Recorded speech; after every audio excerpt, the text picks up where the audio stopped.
Hello students, एक बार फिर से स्वागत है आपका अपने YouTube channel play with science पर। जो आपका सॉलिड स्टेट चैप्टर चल रहा था उसके कुछ टॉपिक्स जो है हम क्लियर कर चुके हैं। अब हम बात करेंगे नेक्स्ट टॉपिक्स के बारे में।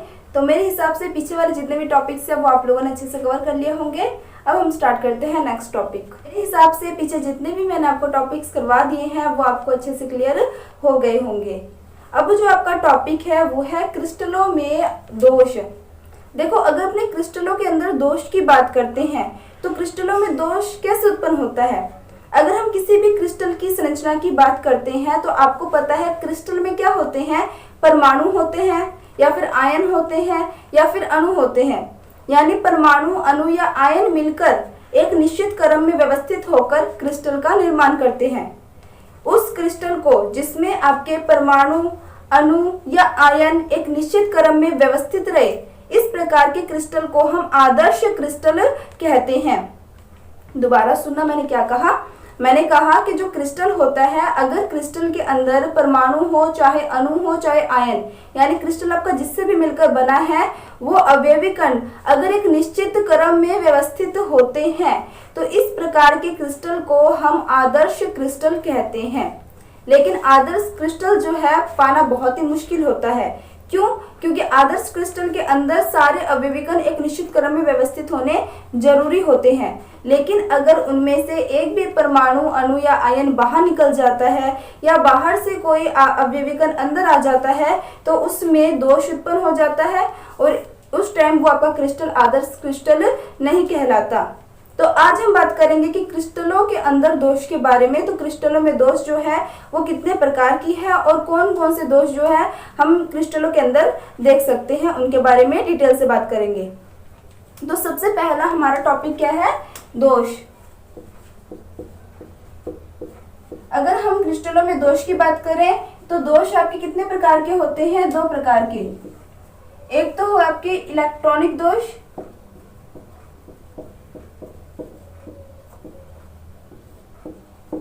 और सेकंड है आपके बिंदु दोष। अगर हम इलेक्ट्रॉनिक और बिंदु दोष की बात करें तो इन दोनों में क्या अंतर है समझना। इलेक्ट्रॉनिक दोष के अंदर क्या होता है, अवयवी कण, जैसे मान लो ये आपके पास क्या है, इस तरीके से आपने क्रिस्टल बना लिया, ठीक है। अब इस क्रिस्टल के अंदर इस तरीके से आपके अवयवी कण व्यवस्थित होते हैं।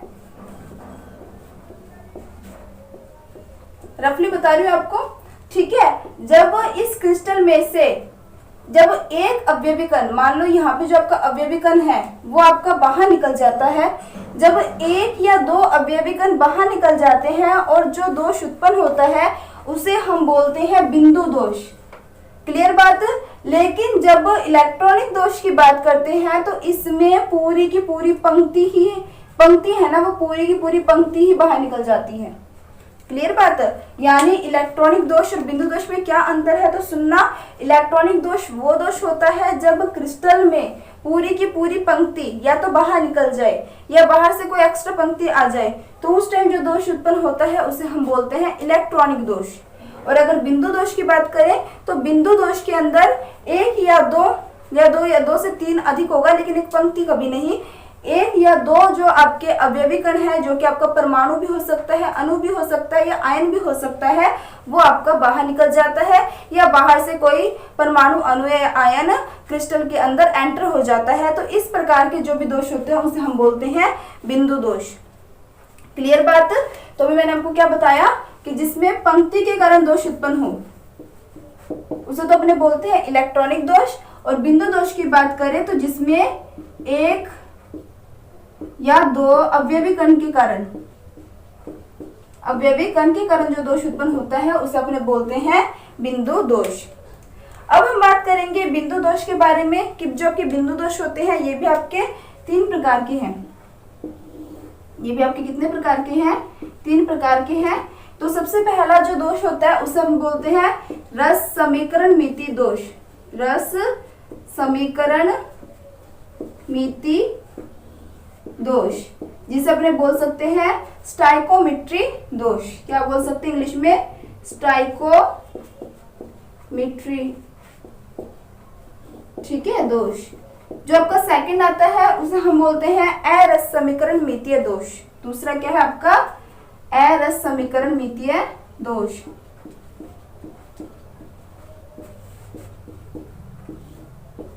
समीकरण मिति दोष, या फिर इसको अपने बोल सकते हैं नॉन स्टाइकोमेट्री दोष।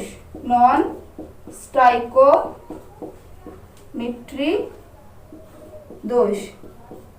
और जो आपका थर्ड आता है इसके अंदर, उसे हम बोलते हैं अशुद्धता दोष। थर्ड क्या है आपका यहाँ पर अशुद्धता दोष। अब देखो यहाँ पर, अब अपने बात करेंगे रस समीकरण मिति दोष और अरस समीकरण मिति दोष किसे कहते हैं। तो रस समीकरण मिति दोष होता है कि अगर हम किसी क्रिस्टल की बात करें तो क्रिस्टल के अंदर यदि रस समीकरण मिति बनी रहे तो उसे बोलते हैं रस समीकरण मिति, और अगर क्रिस्टल के अंदर रस समीकरण मिति नहीं बनी रहती तो उसे अपने बोलते हैं अरस समीकरण मिति। अब आप बोलोगे कि मैम ये रस समीकरण मिति क्या चीज है, ये नहीं समझ आ रहा। तो देखो यहाँ पर अगर अपने रस समीकरण मिति दोष की बात करें तो रस समीकरण मिति का मतलब होता है कि अगर मान लो आपके पास कोई क्रिस्टल है और उस क्रिस्टल के अंदर आपके पास पॉजिटिव और वो नेगेटिव से मिलकर बना है, यानी आपका जो क्रिस्टल है वो धनायनों व ऋणायनों से मिलकर बना है, ठीक है।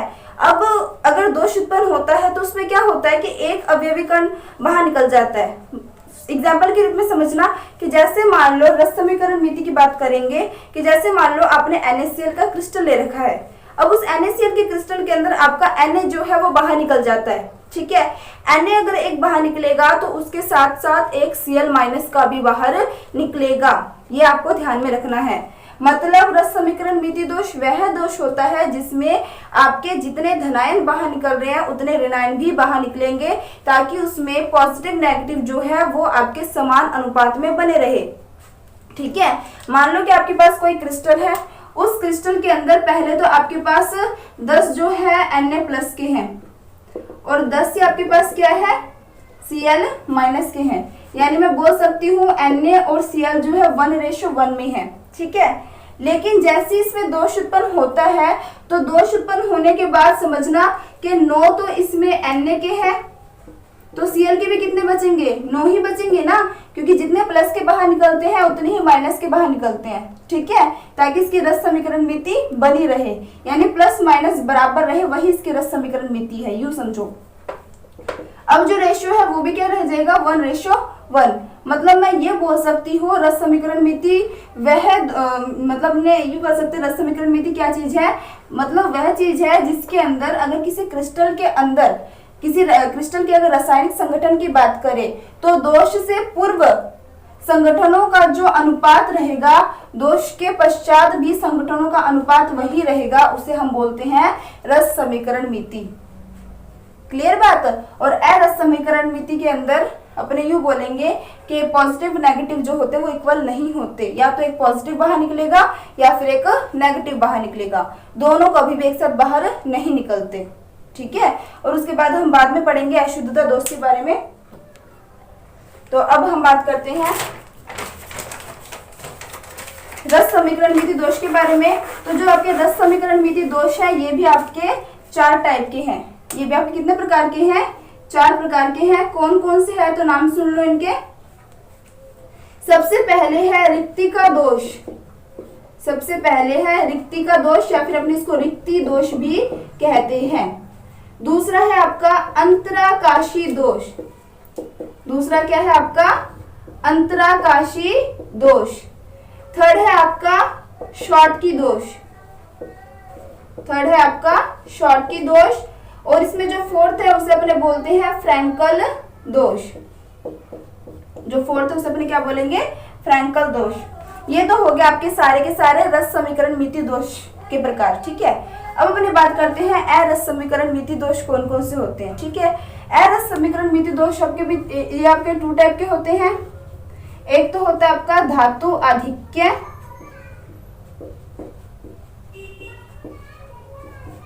और एक है आपका धातु न्यूनता। एक तो है आपका धातु आधिक्य और एक है आपका धातु न्यूनता। अब धातु अधिक्य की बात करें तो मैंने आपको पीछे वाले जो वीडियोस है उसमें भी बताया था कि धातु अधिक्य का मतलब होता है कि जब कोई भी परमाणु इलेक्ट्रॉन त्यागने की क्षमता रखता है, यानी जब उसमें क्या बनता है, पॉजिटिव आयन बनता है, तो उसे अपने धातु अधिक्य बोलेंगे। यानी धातु अधिक्य का मतलब सीधे से मतलब ये है कि धनायन का क्या हो, अधिक्य हो, ऋणायन की क्या हो, न्यूनता हो। ठीक है, तो धातु अधिक्य के अंदर क्या होता है, धनायन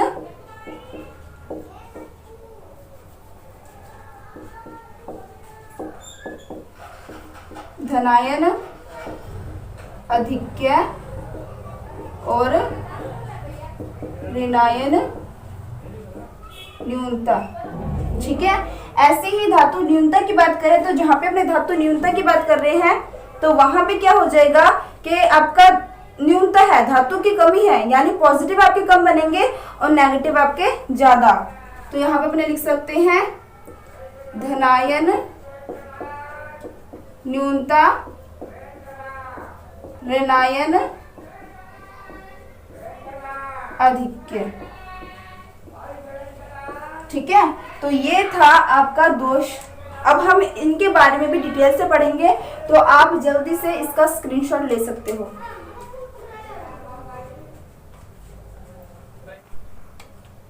अब तक तो मेरे हिसाब से आप लोगों ने स्क्रीनशॉट ले लिया होगा, तो इसको मैं रेस कर देती हूँ, फिर हम बात करेंगे रस समीकरण विधि दोष के बारे में।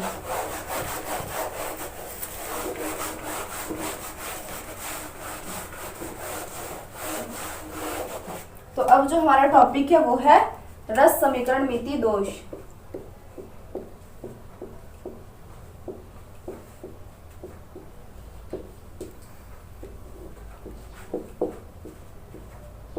और अगर रस समीकरण मिति दोष की अगर बात करते हैं तो इसमें सबसे पहला जो हमारा टॉपिक है वो है रिक्ति दोष। रिक्ति दोष या रिक्ति का दोष एक ही बात है। तो अब समझते हैं कि रिक्ति दोष के अंदर क्या होता है। रिक्ति दोष में क्या होता है कि जैसे मान लो आपके पास क्या है, एक इस प्रकार से क्रिस्टल है, आपके पास क्या है, इस तरीके से क्रिस्टल है, और इस क्रिस्टल में क्या है, इस तरीके से आपने अवयवी कण व्यवस्थित कर रखे हैं।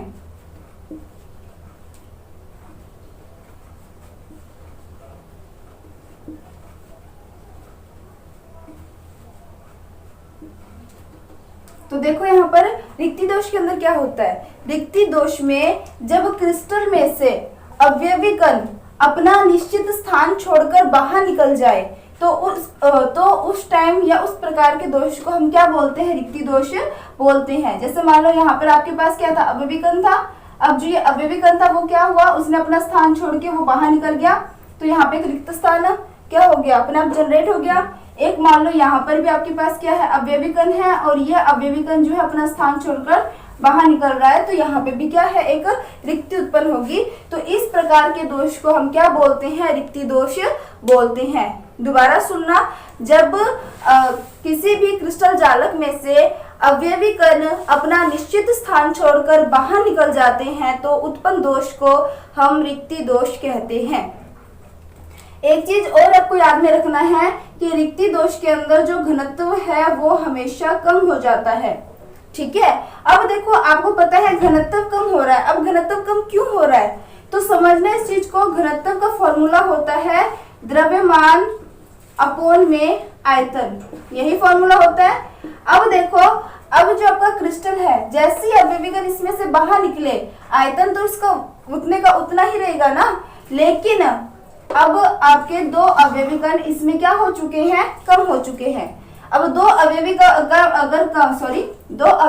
अगर कम हो जाएंगे तो जो द्रव्यमान है वो भी क्या हो जाएगा, कम हो जाएगा। और आपको साफ ही दिख रहा है द्रव्यमान किसके समानुपाती है, फिलहाल आपको दिखाई दे रहा है घनत्व के समानुपाती है। तो द्रव्यमान कम होगा तो घनत्व भी क्या हो जाएगा, आपका कम हो जाएगा। क्लियर बात। अब जो उसके बाद दूसरा पॉइंट है वो है हमारा अंतराकाशी दोष। सेकंड क्या है, अंतराकाशी दोष। अब अगर हम अंतराकाशी दोष की बात करते हैं तो अंतराकाशी दोष में क्या होता है समझना। पहले तो हम इसकी संरचना बना लेते हैं।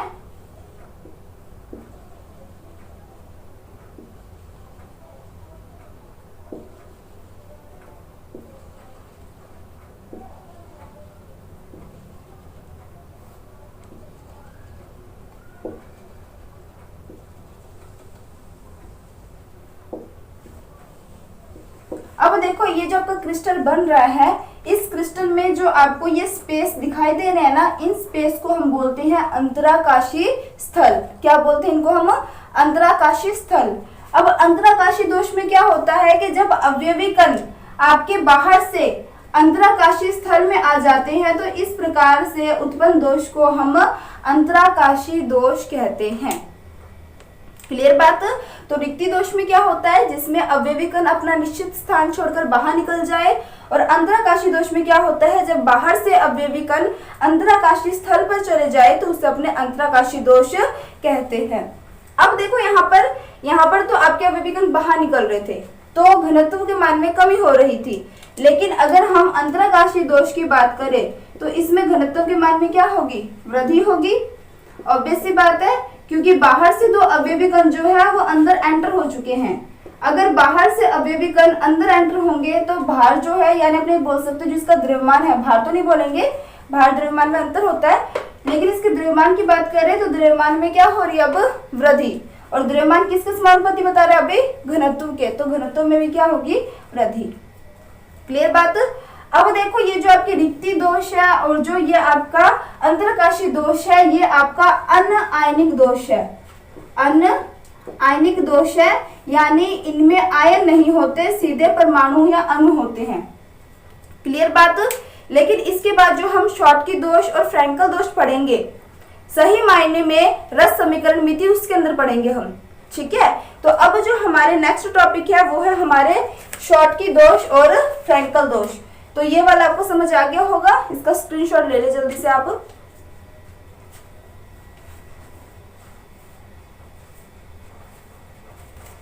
ले लिया होगा अब तक।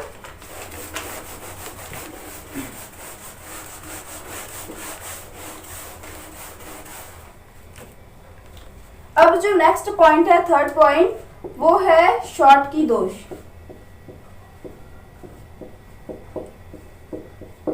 कौन सा दोष है? शॉर्टकी दोष। अब देखो अगर हम शॉर्टकी दोष की बात करें, ठीक है, तो शॉर्टकी दोष की संरचना बनाते सबसे पहले शॉर्टकी दोष और फ्रैंकल दोष। पहली बात तो ये आयनिक है, यानी इसमें पॉजिटिव और नेगेटिव बनते हैं। ठीक है, तो इस तरीके से देखना, आपके पास A plus B minus, A plus B minus, इस तरीके से आपको व्यवस्थित करना है।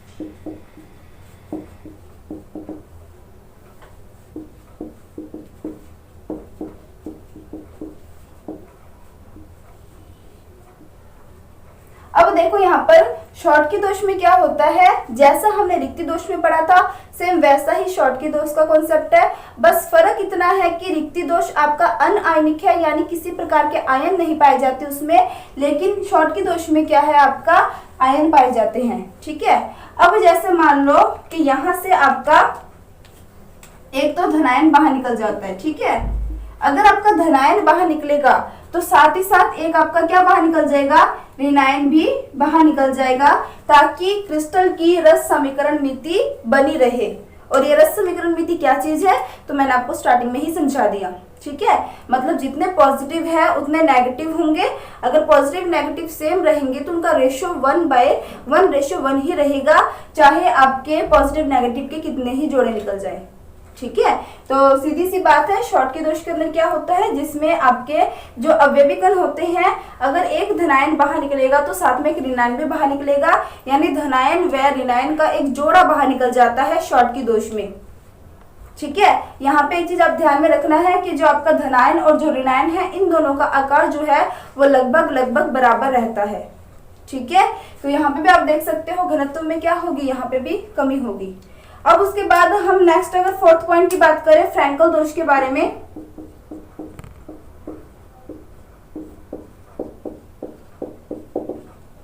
अगर अपने फ्रैंकल दोष की बात करते हैं तो फ्रैंकल दोष के अगर अपनी संरचना बनाए तो इस तरीके से संरचना बन जाएगी। पहले तो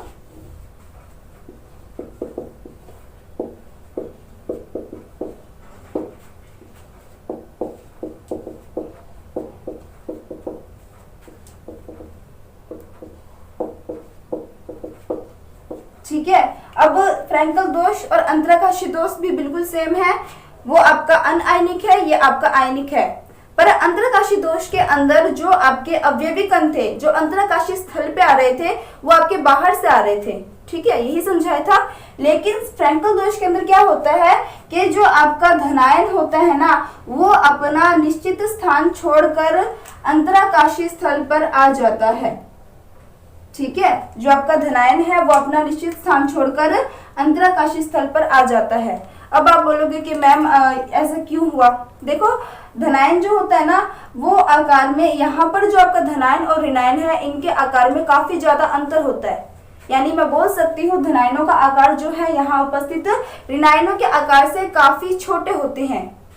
छोटे होने के कारण ये बहुत ही आसानी से अपना जो स्थान छोड़कर कहाँ आ जाते हैं, अंतरकाशी स्थल पर आ जाते हैं।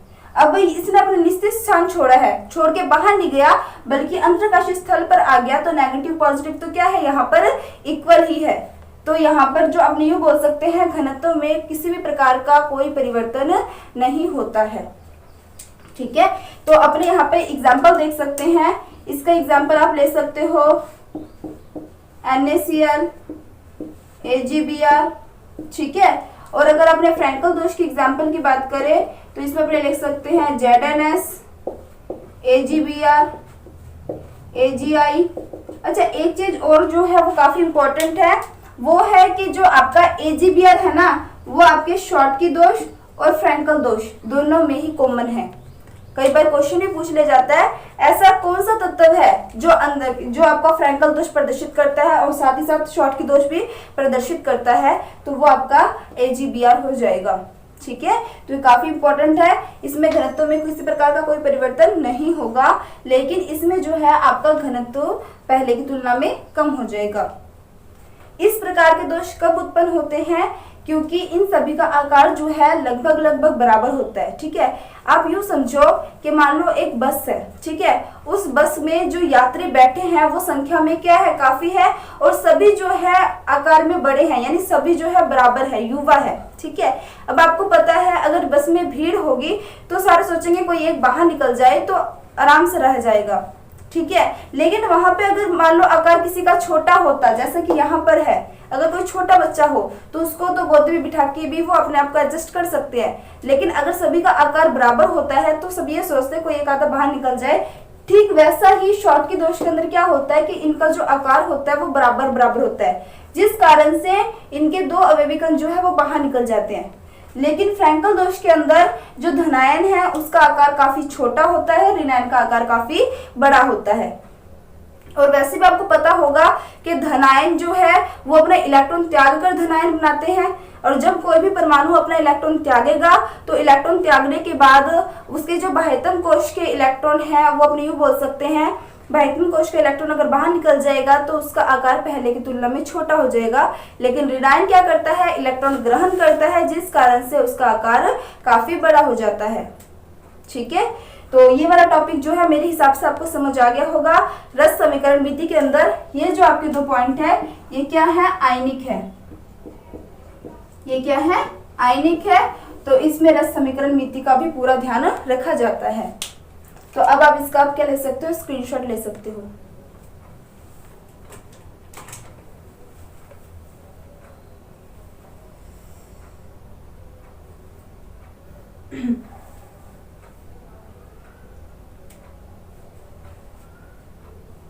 स्क्रीनशॉट ले लिया होगा आपने। तो यहाँ तक जो है आपको अच्छे से क्लियर हो गया होगा। फिर भी कोई डाउट रह जाता है तो आप कमेंट कर सकते हैं। वीडियो पसंद आए तो लाइक शेयर करना, और चैनल पे नए हैं तो चैनल को सब्सक्राइब करना मत भूलना। Thank you.